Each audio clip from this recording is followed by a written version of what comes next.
Daf Yomi, Tractate Bava, page 64b, part 2, towards the bottom of the Amud. Because of time, we have to do the second part. So we're up to the words Ulaman Amar Chad Beganov. The Gemara asks, and according to the one who says that one verse is speaking about a thief himself and one verse is speaking about a bailey who falsely states the claim that a thief stole the deposit, who derives the halacha of double payment for a thief from there. In other words, from the verse, that is, from the verse, if the thief shall be found. Exodus 22:6. There's a difficulty. Granted, the phrase "if the theft shall be found" is required for teaching the halacha of Rava bar Rava bar Ahilai. But why do I need all these details? Ox, donkey, sheep, and alive.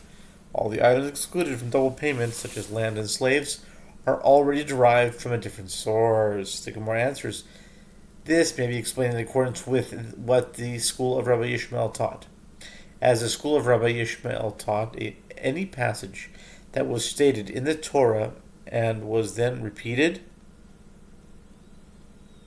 was repeated only for the sake of a matter that was introduced for the first time in the repeated passage. That is, sometimes the Torah repeats an entire passage just for the sake of a single new detail.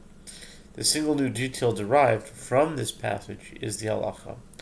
One who admits that he is liable to pay a fine is exempt from paying the fine, which is derived from the words, if the theft shall be found.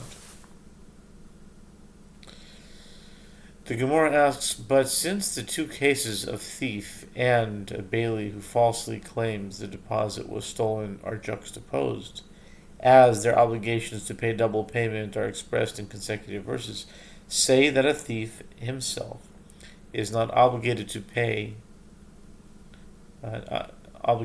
double payment unless he falsely confirms his innocence with an oath, just as a bailey is liable to pay double payment only under these circumstances.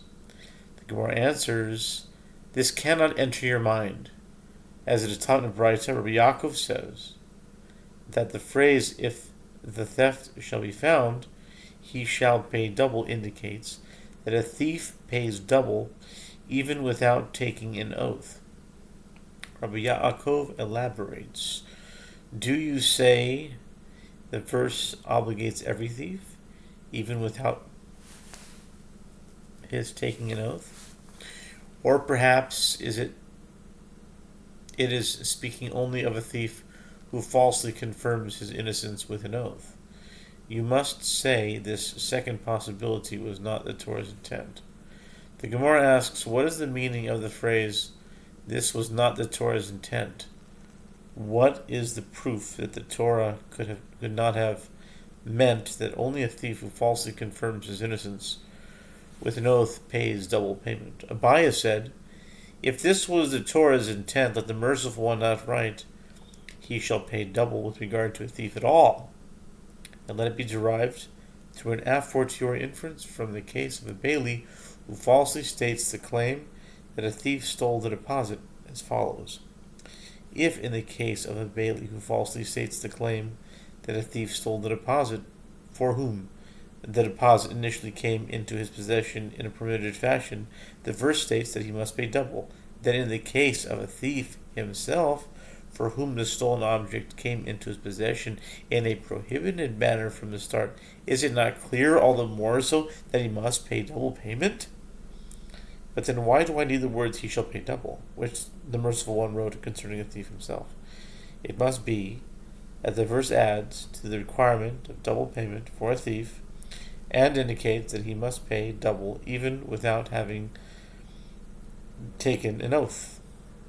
The Gemara asks, and does this verse, which states, if the theft shall be found, and concludes he shall pay double, come for this purpose? Isn't it required that for that which is taught in a Braita, the verse states, if the theft shall be found in his possession, from the term in his possession to be continued,